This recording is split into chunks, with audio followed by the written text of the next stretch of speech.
because I think that's an easier way for me to answer the questions. Yes, there they are. Perfect. And that way I won't have to do little 15-second snippets.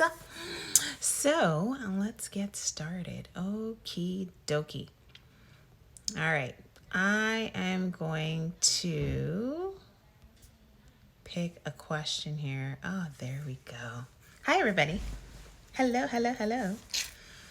Hello, hello, hello. I'm going to answer some of these HR questions I received. So I'm going to answer the multitude of those first before I answer any that come up in the comments, because I want to answer these first. Okay? Okay. So, best advice for someone looking to enter the field of HR. There were multiple questions like this, asking about career in HR, how to get into HR. And I would say, obviously, education is key. So whether it's university program, Asper, those types of places, Red River, U of W, there are many, many HR certificate, diploma programs across Canada. But if we're just talking locally, there are a ton of really reputable HR courses available, and of course, degrees if you so desire. I do not have an HR degree. I have an HR certificate from Red River College, and it has served me well. Okay. However, one of the things that's important about getting into HR is that everyone wants you to have experience, because obviously in the business of people, it can be very, very challenging. And so they want you to have experience to see if you were able to deal with some of the employee relations issues and those types of things. However, that's really hard to get when you just get out of school. But I want you to think of your experience outside of school, for example. So say you're working in a job, or perhaps you volunteer. What in those roles are HR type tasks or responsibilities that you take care of? Get creative with how you can relay that to a recruiter, how you can relay that to a business about the story of how HR works in your life day to day, with what you're doing with your work or what you're doing with volunteering. That will help get the groundwork going for you for a career in HR. And then if you are able, go out and volunteer for different organizations who are looking for some assistance, whether it's just recruiting, whether it's HR admin assistance. There's many different organizations that are looking for help with that. So that can help you get started with HR. If you just have the education and you need that experience, just really be creative in your thought process as to the different types of roles you've already done and what in those roles would you consider to be HR. Being able to relay that to a future employer is really key, really, really key. Okay, I hope that answers that question. Or work under me and get the experience. Yeah. Thank you so much. How are you, and how is your beautiful children? Oh, wait, do you have more than one now? I don't know. Anyways, hi. Okay, next question. Let me just pull it up for you. Okay, and some of these are duplicates, right? Like I said. Oh, here's a good one. Okay, so what is HR's role in the workplace? I've been in the workforce for 5 years now. So it depends on the type of workplace. So HR is a function that should be considered a part of business strategy. No different than marketing, no different than accounting and finance, no different than legal. HR is about the people. That is what we do. That is our function. That's our expertise. So I guess on one hand, if you haven't heard of your HR department, depending on the workplace that you have, some HR departments in different workplaces are seen as negative, right? Because the only time you talk to HR is because something's gone bad or something's going wrong. So it depends on the workplace. That's a hard question for me to answer because it depends on that workplace. However, a workplace that values HR, a workplace that understands the importance of HR, you will have interactions with HR people that are not negative. You will have interactions with HR folks who are helping you along your employee life cycle from the minute you start till the time you retire. You will have positive experiences with your HR team should you have a workplace that values HR and knows that it's a part of a business strategy and not just an admin function that hires and fires people, because that's not what we do. Although many businesses now, as I've said earlier, that seems to be the claim to fame for many places. But you got to disrupt that thinking, okay? It's about the people. We're not robots up in here, right? There are things that we do as people in a workplace that help that business to be productive, that help that business to survive. And so HR is helping to, and there's a question about this, what is HR? But HR is that kind of glue that holds the business together, because you won't have a business without the people. And so you got to take care of those people. And we as HR professionals help you as business owners and leaders to be able to do that. Okay? All right. I think I went a little far on that question, but we'll keep going. All right. Oh, and I see someone else put something in the chat. Don't mind my eyes because I'm getting progressives. Anyways, long story. My eyes are getting a little crazy. Okay. So, I'm curious about this one. I don't know if this person's on right now, but best advice for an HR beginner. I just had it added to my role. So to me, HR is not just something you add to someone's role. In my opinion, HR is something that, of course, requires some expertise and some experience. It's not just something you just add to someone's role. So this particular statement or question would also need some clarity. A lot of these questions will, because I don't know what kind of type of workplaces folks are in, right? So it's more about what do they consider HR? Is it just benefits admin, payroll admin, that kind of thing, an admin assistant for HR files and file maintenance, that type of thing? Until I know some more context with it, it's really hard to kind of answer that. However, again, the biggest thing about HR are your connections and your relationships, in my personal opinion. As I've said before, this is all my personal opinion, okay? My personal feedback, my experience. That's what I'm sharing with you, okay? So I would say that it definitely is, it's about those relationships you build with people, but depending on the nature of the business, it might be that administrative role. I don't know, but if you're on, hello, hi, Tamara, who is a supervisor I have worked with before. Hello. And if this person happens to be on right now and wants to clarify or provide some additional context, I would be happy to respond accordingly.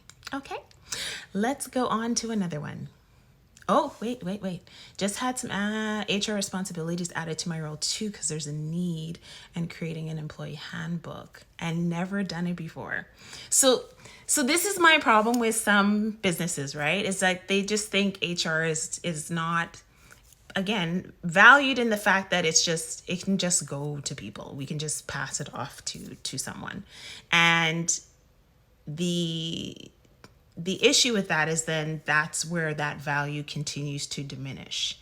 And so if you're interested in HR and that's something that's been added to your role, then great, because now you're going to go and research, you're going to talk to different colleagues, you're going to talk to different people who perhaps can help you on creating that handbook.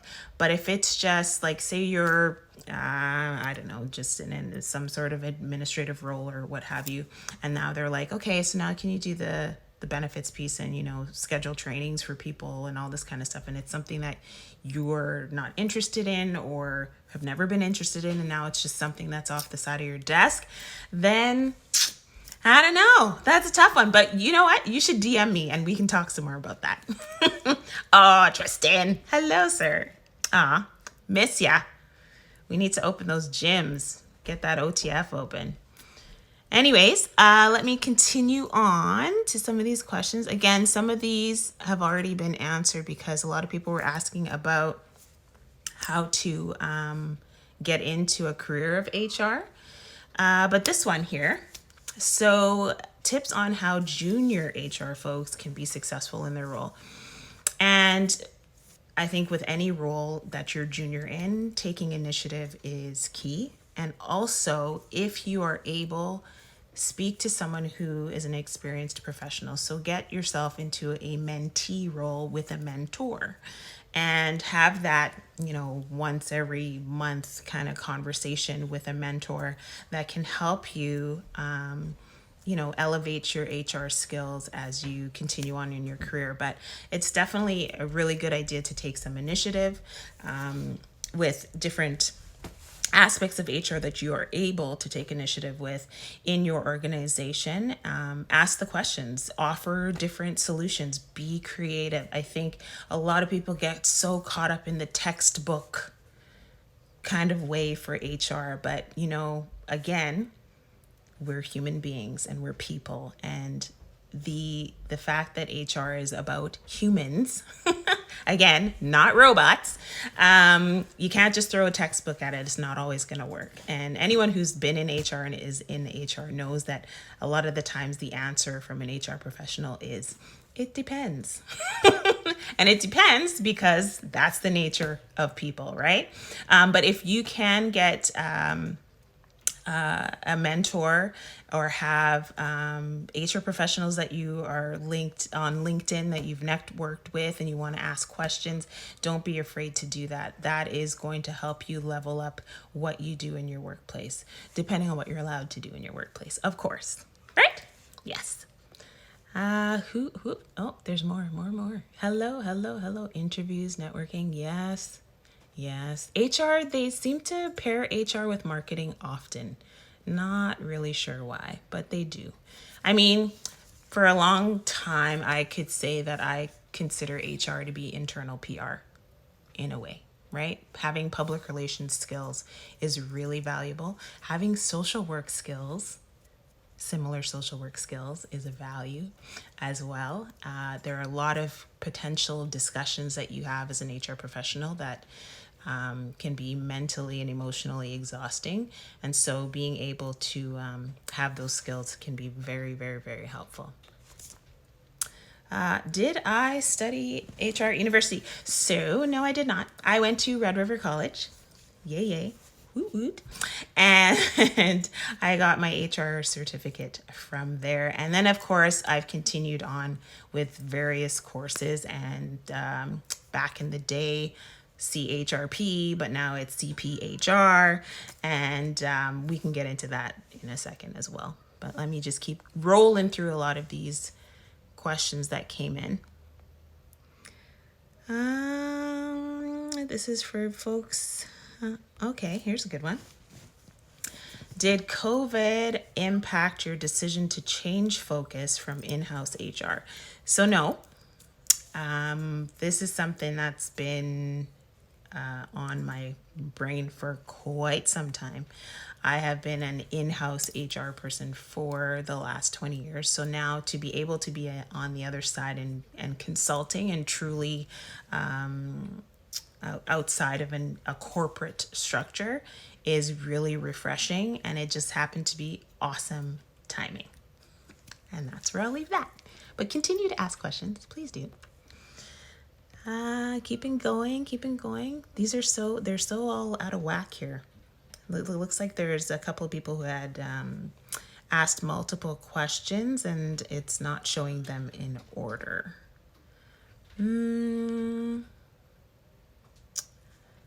Let's see. Here we go. So someone just asked this. I've been in progressive HR roles for 5 years and each year contemplating getting the designation. So, This is a mixed emotion response because when I first started my HR career, of course, the designation was a little different. You still had to write an exam. You had to do professional practice assessment, and it's morphed over the years. Absolutely. I think when people see that you have your designation, it definitely elevates your resume, because it is not easy to get, for one. So there is the national knowledge exam, and now there's this validate for myself. There's a validation of experience piece, because right now, when I first got into my career, I had my CHRP at the time, and then as I continued on to different employers, I just let it lapse and let it go, because some employers would help pay for the fees, and which can be quite pricey. And so I was like, okay, well, I've been doing this long enough that do I actually need this designation? And so now I rewrote the exam again to get my designation back again. So I'm currently gosh, I keep saying CPHR candidate, and I have to do a validation of experience now to validate all of my experience over the 20 years to get my designation back. But I had it for, what, I don't know, 12 out of the 20 years, or 13 out of the 20 years. So it's really something that you have to decide for yourself on the value of it. I know that there are many employers that do say it's preferred on their job postings. But I wouldn't take that as something as a negative if you don't have it. It's definitely helpful. It talks about HR competencies and things like that. Now we have this character attestation and things like that. But it's one of those things that you really have to decide for yourself. If there are certain organizations you would like to work for in HR, and you know for a fact that CPHR is something that they value. It also can increase your salary, of course, if you have the designation. There's lots of factors to think about, but I mean, it hasn't been detrimental. I think for myself, I've seen it go through a lot of different changes over the years based on, back in the day, people could just finish school and go get their CHRP at the time without experience. And so people who had experience, that was a little frustrating because, we had experience and we shouldn't have to write a gazillion exams and do all these things. But now it's definitely more regulated and has a better structure. So I think it's a lot more fair. It's a lot more intensive now too, to ensure that the folks that are getting the designation are truly in it to win it for the HR folks. But definitely a personal decision. But if you ever have any questions, just hit me up in my DM. I will help you. Okay. It's so hard to see this. Let's go. The font is literally so small. Do you do presentations? Okay, let's see. I can't read it, so I'm going to put it up. Do you do presentations to school staff at all? We're doing a small group. Gosh, it doesn't let me read the whole thing. Something. So I don't know who this person is, but I will connect with them. I definitely do presentations. I know that obviously I'm working for Acuity now, and they do a variety of presentations. So just hit me up in my DMs and we can talk more about what that looks like and what you need it to look like and how we can help each other. Oh my gosh, the font. I'm telling you, I need like a magnifying glass. Oh, this is an interesting question. Why are women on maternity leave still having to fight for their jobs? If you have the answer to that question, let me know, because, it's I don't know. I don't know when it'll change. It's one of those things that, it definitely has evolved, but I guess that's not really an HR question. That's more of like, employment standards and things like that. But I don't know. I don't know. I think, though, the opportunity to come back to a comparable job is fine. If you go on any type of leave and you come back to a job, you should be coming back to a comparable job with that, a similar salary, obviously. Because a lot can change in a year or 18 months, and a lot of people are going on 18 months now, so it can be hard pressed for a business to hold a role for that length of period of time if they don't have anyone to backfill. So there's different nuances with that, but that having to fight for it, I don't know. When you get the answer, and if I ever get the answer, I'll be sure to share it. Continuing on. Okay, a lot of these are still about, they're still about getting into HR. Oh, here we go. So when employees go to HR about a director that is toxic, but they do nothing, what would you do? What's your first instinct? What is your first instinct? So first and foremost, you go to HR and you have this complaint about toxic behavior about a leader. And if nothing happens, and I guess my question to you would be, what do you expect to happen? Because again, say you go to HR about someone and there's some negative behavior going on, an investigation should occur to validate the complainant's complaint. However, it is not going to be revealed to every and anyone about what does happen after the fact. So if it is found to be true that this person is toxic and things aren't working out, they may receive some sort of punishment, discipline, whatever, but that's not necessarily something you'll ever know from privacy purposes. So it's really dependent on if you are aware of perhaps this person has been toxic for years and years, and you continue to bring forth complaints and nothing's happening, then perhaps you might want to look for somewhere else to work. And I say that because unfortunately that workplace may not be dealing with the issue. And if they're not dealing with that issue, it's hard to have faith that they will in the future. And that's real talk. Real talk. But again, it's hard to say because I don't know how many times perhaps that person has had complaints against them and what investigations are going on behind the scenes. Not everyone is going to know that. Not everyone should know that. It's a confidential process to ensure privacy for those folks, but also to ensure that due diligence is done and there's no bias and those types of things. So I'm hopeful that after a first conversation with HR that things are happening behind the scenes, and they should be letting you know and giving you updates of where they are in that status for that particular type of issue.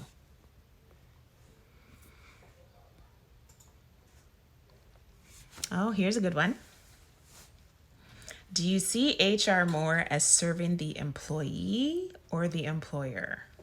So this question comes up all the time because clearly in many organizations, HR reports to, the senior leadership team. They don't report to the employees, right? However, true HR is an advocate for both. And I say that because, I say that because on one hand, for employees, we are there to be an ear. We are there to help you through your life cycle. We are also there to ensure that you're following policies and guidelines and those types of things and, good behavior, all that kind of stuff. And on the other side, the employer is your employer and is a business and has a business to run. And so things like, harassment and making sure that things are fair and equitable when you're having a performance review or when you have situations with coworkers. So HR is truly supposed to be that critical but neutral resource for both sides. But it definitely gets tricky when HR reports to this corporate piece of the puzzle. It's, you know, because people, the employees think, well, you know, you're working for the managers, you're working for the man, and all those kind of things. However, anyone who is very well versed in HR knows that it's about the facts, getting down to the facts, and making sure that you're advocating for both, in my personal opinion, of course. And yes, that might be a public sector question. Might actually be a public sector question, because I've heard that come up numerous times. All right, let's keep going. I missed some of the questions. Will you be posting a video of this later? If this thing lets me save it, I hope so. But if not, I'll just have to do it again. How do you get into the field of HR? We kind of talked about that already.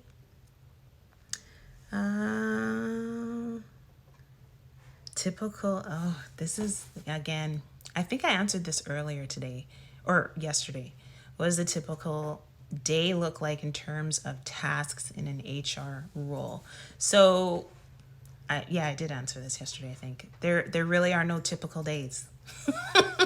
There are never typical days, because again, people are people and things happen every day, and you just never know what your day is going to look like. So it depends also on the role that you have in HR. So if you're an HR admin, perhaps, so maybe you're doing employee file maintenance, maybe you're scheduling training, maybe you're doing those types of things. If you're an HR generalist, perhaps you're having scheduled employee relations meetings, maybe you're helping coaching leaders with performance reviews, things like that. So it really depends on the role. But again, I can tell you that there has not been a typical day in HR in my career yet. And it's been a while. I take it you pivot a lot. Oh yeah, you have no choice. You have no choice. Yes. Okay, let's get to some more of these. Oh, this is a good question. Is there a personality type that's best suited to HR? And I think a lot of people say, well, in order to be in HR, you have to like people. Well, what does that even mean? I don't know that you have to like people, but I think you definitely have to be a good communicator with people. You definitely have to be willing and open to listening to people. You have to have some empathy. And so those types of things don't mean you have to be an introvert or an extrovert, right? It just means you have to have that skill set to be a proficient HR professional, in my opinion. Again, I happen to be highly extroverted, and I really love to connect with people, and relationship building is one of my strengths, I would say. And so that happens to seem to be, the perfect match kind of thing, but it's not always the case. There are so many people that, yes, approachable, available, good communication, listening, active listener, not just listening or to hear, just an active listener. And when I say active listening, that's you talking to me, and I am able to take some of what you're saying, summarize it, and offer you a solution, rather than take notes and we're done. Right? So all of those types of traits make up a great HR professional. Having that type of skill set, it's not necessarily a personality type. It's those characteristics that you show that help you to be a better HR professional, I would say. And emotional intelligence is key. There are so many situations that I have been involved in, that I've heard of, that I've had my own connection to, that have, emotionally just drained me. And I still come back for more because I love what I do. it's one of those things that you have to have some strength in your convictions. You have to have confidence in what you're telling people and how you speak to them. And you're, not, hey, the benefits program is, you might get, well, I'm not really sure, that kind of stuff. It's confidence in your abilities as well. Just in dealing with people overall. So yeah, long way around the question, but I don't believe there needs to be a certain personality type. People may disagree with me, and that's fine. Hit me up in the DMs. Let's have a discussion. Because I don't know everything, that's for sure. I never ever claim to know everything. I just know what I know that I've lived and what I've experienced. So thanks for that. All right. Oh, patience. Yes, that's a good one. Oh, and hello. Okay, let's keep going to these questions. Career in HR, we talked about that. People wanting to enter the... okay, so same thing. I think this is a similar question again. I've heard the adage that HR works for the company and not the employees. And has this been the case? I think that's what it says. Has this been your experience? I would say in some places I've worked, that definitely has been the experience, because they're directing, right? There are many, groups of leaders that are directing that work to the point where they literally tell you what you need to do with the employees. And so that has happened, and I've definitely heard it happen from many people. It's really tough to be HR and have to stand in front of people and make that sentence or that adage false. It's a tough thing to do, because I think people, for one thing, I know there's been many roles that I've been in HR where you walk into a meeting room and people know that HR's there and their heads go down and they're like, oh, HR's here. That is the worst feeling. It is the worst feeling, because HR is not meant to be a negative thing. It's not meant to be something that, is negative. Like, it just, but if the workplace or the business or the organization has created that environment, you're kind of stuck. So it's one of those things where you got to look for those environments where HR is, again, valued, and the folks that are in HR value HR as well. Okay, keep it coming. Thanks for staying on with me, y'all. Love it. Thank you. Appreciate it. Okay, there's some of these questions that are, like I said, they're broken up over a couple of questions. So I don't even know what that says. Day in the life, we talked about that. Oh, here's one. Do you believe in yearly formal performance reviews or no? Oh, this is always such a hot topic. Now, I believe in performance reviews. I believe in knowing how I'm doing. How do I know where I'm going or what I'm supposed to be doing unless we have a discussion about that? So I think this question, if I were to break it down, it would be, is how are performance reviews done? How are they formally done? And again, performance conversations can be very tough. They also shouldn't just be happening once a year. I want to know how I'm doing ongoing, and I want to have that conversation with my leader ongoing. And, there's a lot of controversy and discussion about performance reviews and performance for incentives and things like that.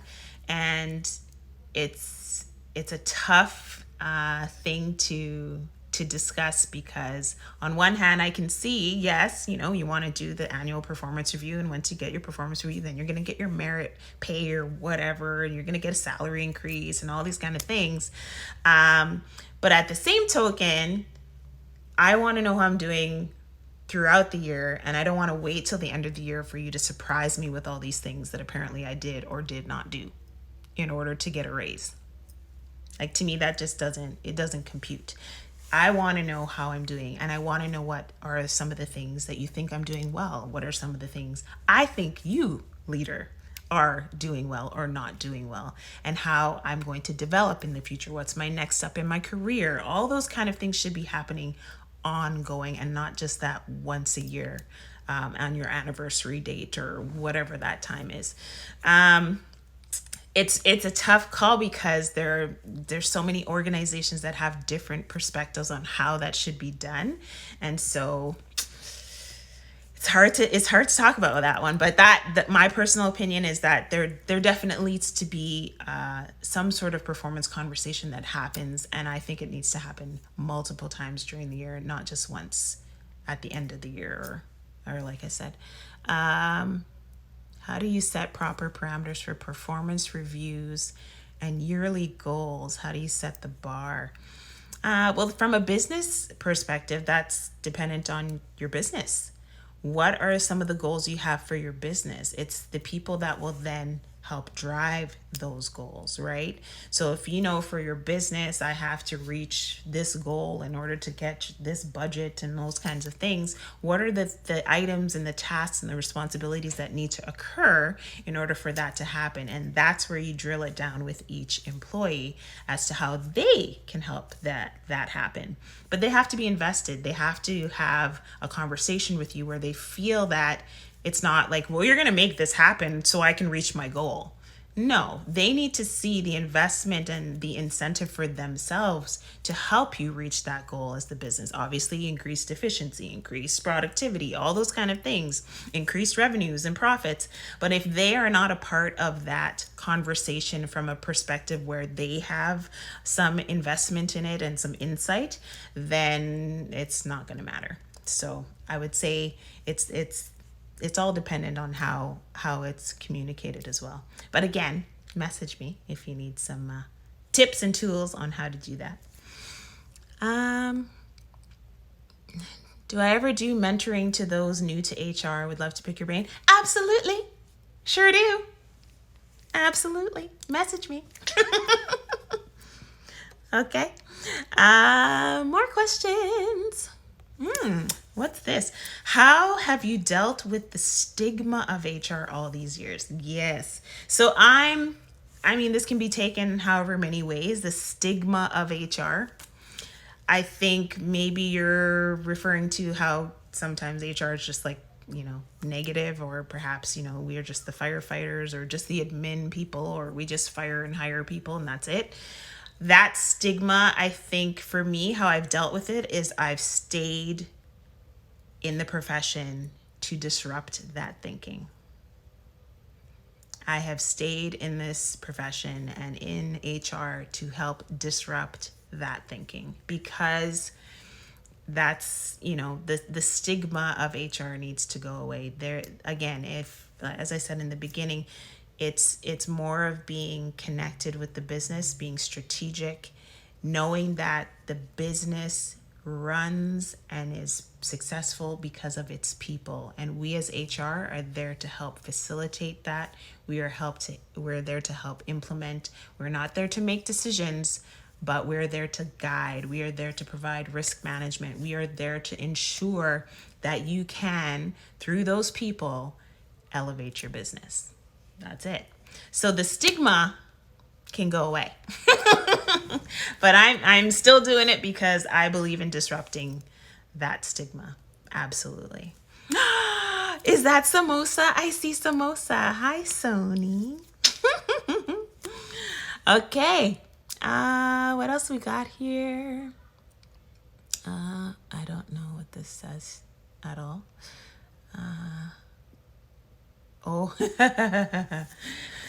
Early in my HR career, what is your "and I thought I've seen everything" moment? If I could write a book, it would be filled with so many, oh my God. There would be situations, if I could share them, and of course I'm not going to be very detailed due to confidentiality, but there are so many things that have occurred in my career that I've heard of, that I've been in meetings and I hear details of, that I will never forget for the rest of my life. And some things just you just wonder, how do people get to that place where they're doing something so ridiculous in the workplace, and you just gotta wonder, like, how what did I just hear? And you can't really do anything about it, because your job is to be, confidential, and ensure you're helping the employee if necessary, and helping the employer if necessary through a situation. But I can tell you, there's things that would make you cringe. There are things that you would be like, Natalie, you are a damn liar. There's no way that happened. But yes, they have. There are things burned into my memory, let me tell you. But unfortunately, I can't get into too many details, because then it could reveal where it's from. So, yeah, I know I haven't seen it all.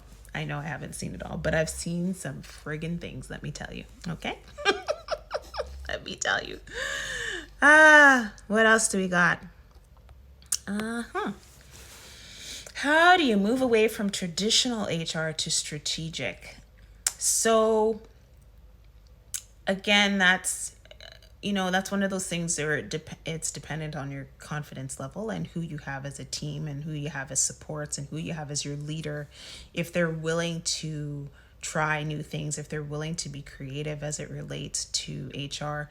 But it's also about how you communicate things to be more strategic, how you can take that process, or that aspect of HR, and make it more strategic, and communicate it as such, so that they know, wow, oh, you're thinking about the business here. This isn't just a task you're getting done. This is about the business.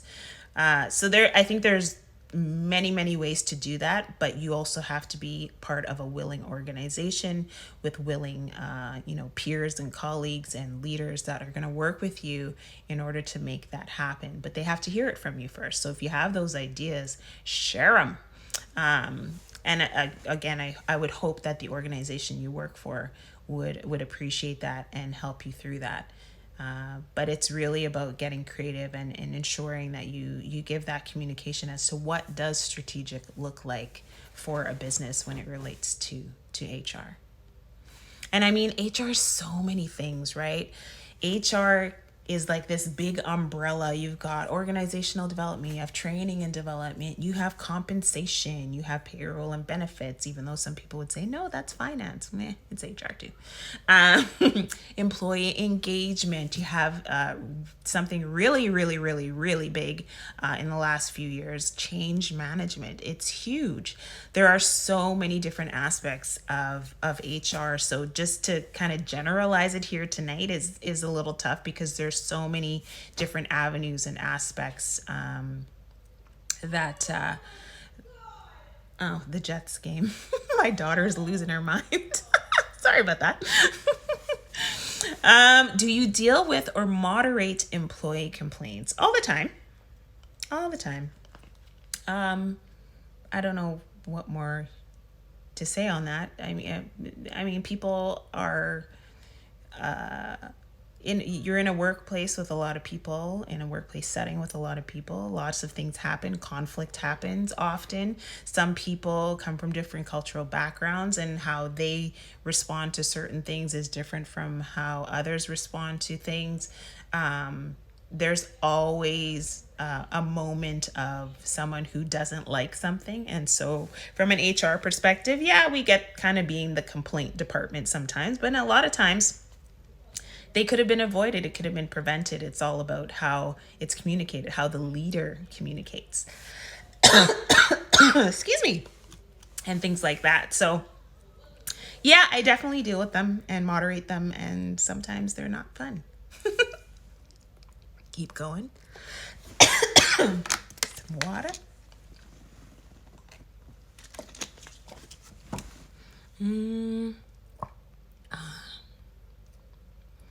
New HR.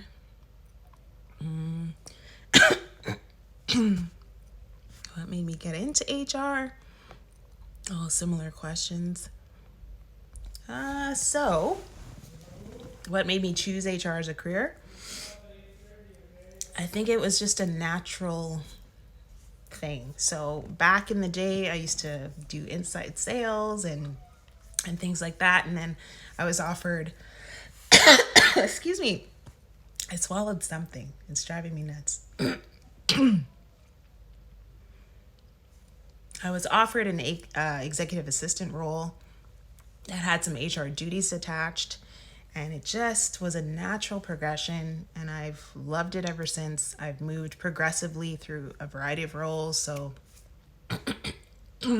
I've gone from HR admin assistant to HR coordinator to HR generalist to HR manager to senior HR manager to HR business partner, HR consultant. I've done all the roles throughout my career, and I wouldn't see it. I don't regret it at all. I still love what I do. I have no idea what time it is, and if this is going to cut me off soon, I have no idea. So we'll just keep going until it cuts me off. It should let me know, right? It should give me a note or something. Oh, here's a great question.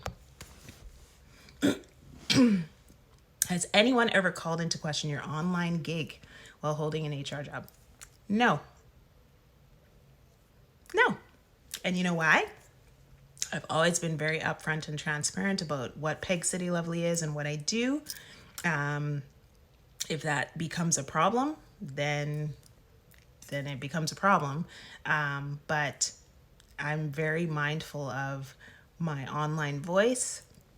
I'm very mindful of being confidential, very mindful of expressing situations, because I'm still a human being who can express her thoughts and opinions without, jeopardizing my day-to-day work. And the last few years, as Peg City Lovely has grown, I've been very honest, very transparent, very open. This is what I do. It does not interfere. It's a part of who I am. It's a part of how people have come to know me and how I connect with people, and that's it. So that's the story. It has not been called into question, and I hope it never is, because I would have to make a very difficult decision. I would probably choose Peg City Lovely.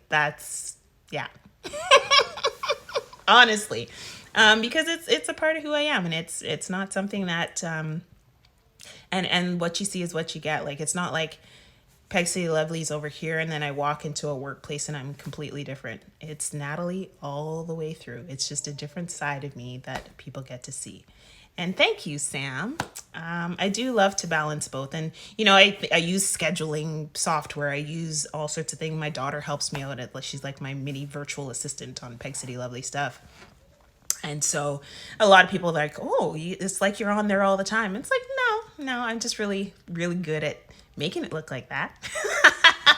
And I have fun with it. And I think that balance and the fact that people enjoy both sides and know that that's who they get when they walk through their workplace door at the same time as well, it has worked out very well for me. I'm not...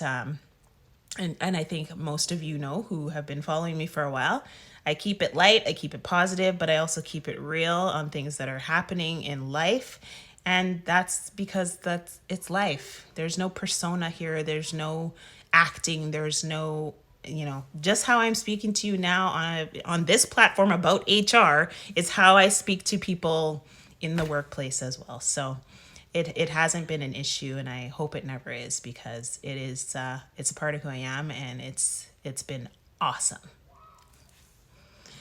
What else we got here? So many questions. Like, I'm scrolling, guys. I'm scrolling. Oh, here's a good one too. Where do you find HR work more challenging, in the private sector or the public sector? So I would say it's 50-50. And I say that because public sector, you're dealing with potential, government and politics and bureaucracy and all of those things. But private sector, sometimes you're dealing with folks with who don't care about policies and handbooks and all that kind of stuff. So you're fighting different battles depending on the sector that you're in. And the same goes for union, non-union, all of that. It's really dependent on the employer and the folks that are in the leadership seats. How those folks run the business is going to be a telltale sign of how you, as an HR professional, how your work will be, right? If you have top-down, authoritative, dictator-like type organization, say in manufacturing or something, you're gonna have a challenging HR role at that particular workplace. But then there's the flip side. Maybe you're working for a nonprofit and it's very flexible, but yet there's no policies or guidelines in place or anything like that. So it's really a 50-50. There is no better or worse answer because it's really dependent on you as a person and what you're willing to handle. But it's again, a lot of these questions all deal with who is that business? Who is that workplace? Who are the folks that run the business, that lead the business, that manage the business? It's those folks that will help or decide if your job as an HR professional is going to be super challenging or not. Because it's the leaders that influence the people. People don't go to work. Jets just scored, I guess. My daughter is so extra. Sorry. I totally lost my train of thought. Oh, yeah. So it depends on how they value their employees. Exactly. So all of those, that whole organizational vibe has to be on point. And for many businesses and companies, it's not. Like there's very few and far between businesses that just have it together. And it takes a lot of work. But yes, I guess, I don't know if the Jets won, but it sure sounds like they did. My gosh. Do you see what I have to deal with? I had to steal away to my bedroom to have this chat with you guys, and I still can't get away from the noise. Anywho, moving on. More questions. What does this say? Examples of HR tasks. Oh, I don't know. Again, that depends on the role. So you could be, writing job descriptions. You could be doing policy development. You could be doing compensation reviews and salary surveys. You could be just doing file maintenance and employee file maintenance. You could be processing administrative pieces, new employee files. You could be conducting orientation. You could be doing recruitment. HR tasks, it really depends on the employer and what they need. Especially for, I think, Sam, for yourself, this is like on the side of the desk thing or things that have been added to you. It depends on what the business needs, that those tasks are going to be. For larger corporations, businesses, sometimes there's some pretty dedicated HR positions. And so you specialize in that piece of HR. But for example, for my previous role as an HR business partner, you're going from, verifying staffing requests to, having meetings with, directors and leaders on what's next for their business. So it can be a complete variety of things. It really depends on the role itself. I must look so funny squinting at these things here. But it just is what it is, okay? Sam, I love all of Sam's questions. Sam's just killing me with the questions today. I love it. What is the hardest part of your job?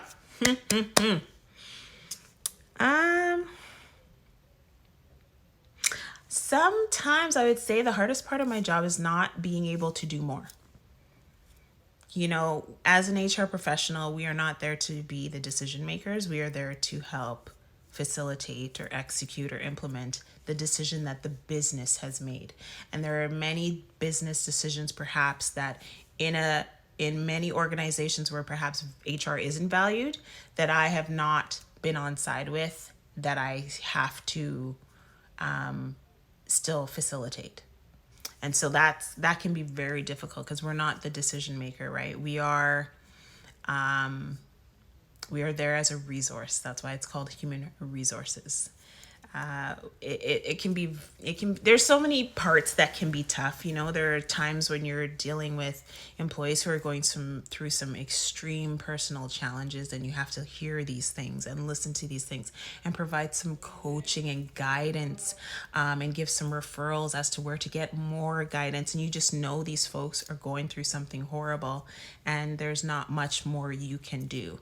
And so those kind of situations hit me hard because I want to help. I want to do as much as I can, and can't always do that in my role as HR. And so that's a tough thing. And it's also tough, ending someone's employment has always been a really hard thing to do, regardless if someone did the deed or whatnot. That's their livelihood that's now gone. And it's hard to say, by the way, you're done here. Take care. Peace out. That's not an easy thing to do. And I can tell you, I've done hundreds upon hundreds upon hundreds of terminations in my career, and never, ever have I been like, yeah, all right. There's always that piece, and that's me as a human. That's me as a human being. So if you have an HR person that loves terminating people and they call them the Terminator, then maybe they shouldn't be in HR. Just saying. Can I do more of these live Q&As? Absolutely, whenever you want. What do you anticipate with HR and technology in the future? Ooh, this is interesting because I think that's, again, hard to say depending on the business too, right? So from an HR perspective, I know like now for recruitment, people are able to apply online, and now we're having, job interviews online, and, people are doing presentations and all these kind of things. And I think that will continue to evolve still, like to be more seamless, but there is still a place for that human interaction, in HR, like all the employee files being electronic and stuff like that. Like I've seen that come in a mile away. Of course, it makes sense. But as it relates to, things like HR self-service and things like that, where it's reducing HR, I don't see that, I don't see things like that, diminishing the purpose of what HR is needed for in a business. And so I don't know, I'm curious to see that evolution as well, because again, I've gone from all the paper-based stuff back in the day and writing application forms and forms for benefits and forms for this, and HR was no. I guess the Jets just scored again. Oh my gosh. I am so sorry, folks, but this is what happens when you're live in my house. Okay.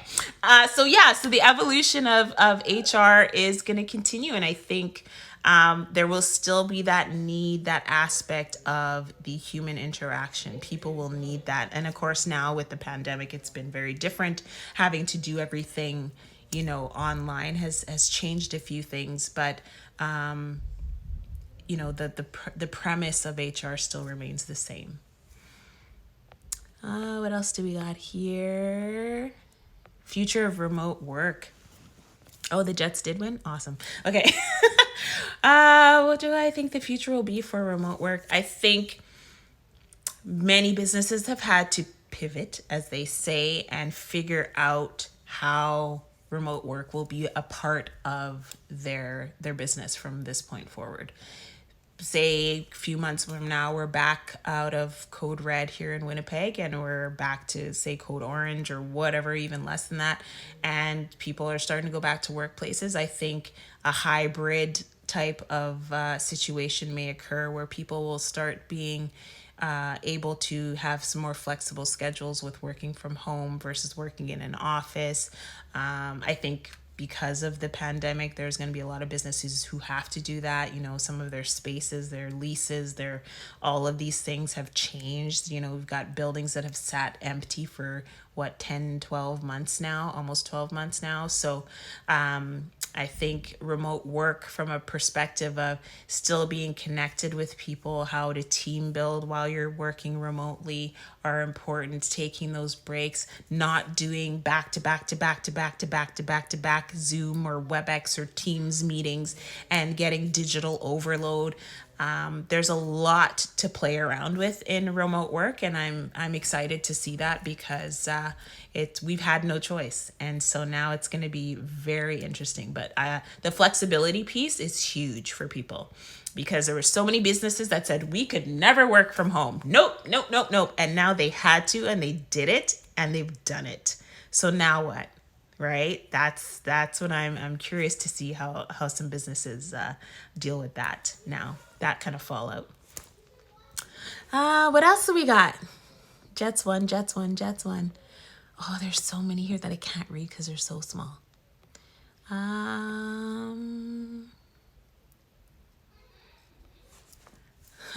This is an interesting question.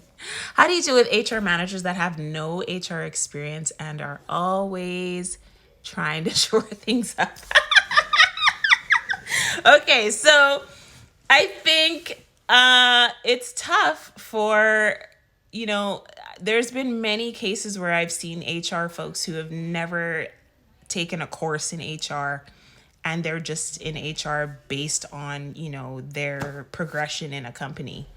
And that to me is a detriment to the people of that organization. Unless that person's, going to go and take courses and things like that. But that's a hard thing to do, to just be an HR manager just like that.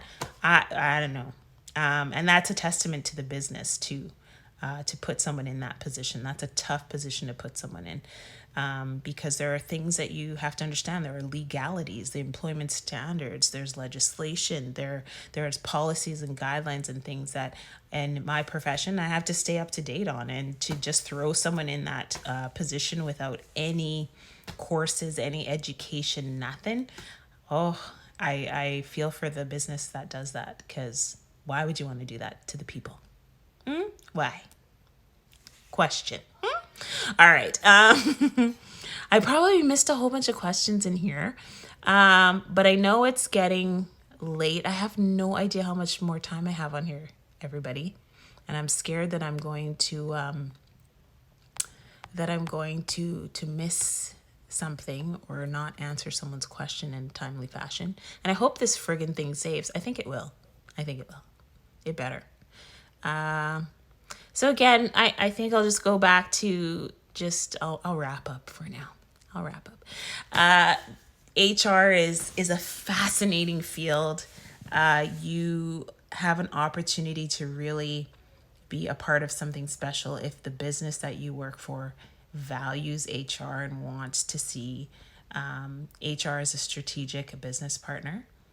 And it's been my career it's actually been 24 years, because that executive assistant time that I did it was for 4 years before I actually started my first HR role in 2020. So it's actually been 24 years. HR can be such a valuable asset to people, and I really challenge all of you, for those of you that work for different workplaces and businesses, get to know who those people are. Ask the hard questions, because your HR folks should be there for the purposes of, like I said, the business, but also advocating for you as an employee. And they should know their stuff. They should know the legislation. They should know different things. You should start to see some communication from them. You should be able to engage with them when you want. There shouldn't always be the door to HR should not always be closed. Like what? Yes, that's an experience I've experienced. But it's a fascinating field. I absolutely love it. I hope you guys enjoyed this. I know I did. I probably could talk to y'all for hours upon hours. And if you have ideas of topics you'd like to talk about, I know one time, maybe a year ago, I talked about EAP and all the ins and outs of that. If there's anything you guys are interested in, just let me know. Send me a DM. You guys know I answer every single DM, every single one. So please let me know in the DMs, and I will definitely add that to my calendar. We can make this a regular thing. I just thought it was pretty cool to kind of do this, considering I just made another move in my career to being a consultant. So thank you all for the hearts and the love and all the questions, and listening to my crazy family with the Jets game that apparently they won. I appreciate it. You guys know I don't need to. I'm in my pajamas with my head wrap on. I don't need to be all dressed up in makeup and all this kind of stuff. This is me with you. I enjoy this. Again, it's not even just HR topics, anything. Shoot me a DM and let me know, and we can continue to have these conversations, because it's a fun time and I enjoy it. And I like being able to engage with all of you. So thank you all so much. I'm going to hope and pray that this saves so those who missed it can listen to it. And I hope you have a wonderful evening and the rest of your night. And we will chat again very, very soon. Thanks all. Beautiful people.